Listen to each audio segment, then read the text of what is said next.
Welcome back mga katambalan, mga hot topic and issue pag-usapan natin. Update po tayo kay Barbie Fortesa at kay David Licao po na kung saan nga po nagpost itong si Barbie ng isang eksena para naman po sa nalalapit na horror movie na P77 na malapit na nga pong ipalabas sa July 30. Samantalang sa latest post nga po ni Barbie sa kanyang social media account ay kasama po niya ang cast ng Beauty Empire na saan nga po ay meron nga po silang shooting.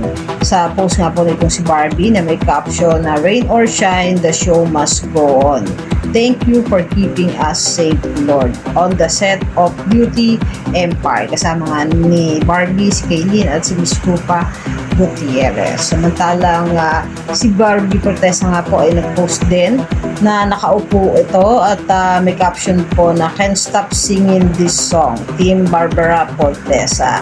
Na masaya nga po na itong si Barbie at nakashade pa habang nakaupo. Samantalang si David Licao ko naman po ay nag-post ng photo kung saan ay nasa Sobra Cafe itong si David at nag-anunsyo din na close ang Sobra Cafe dahil nga po sa sama ng panahon. Samantalang si David nga po ay bumisita sa set ng Beauty Empire at nakakasama nga po niya doon si Barbie Fortesa at si David nga po ang magiging guest sa Beauty Empire na nakaka-excite nga po na panoorin itong si David na magkakasama silang muli ni Barbie. Ako yung mga update natin ngayon kay Barbie at kay David. Kayo mga katambalan, ano ang masasabi niyo? Comment lang sa comment section at pag-usapan natin.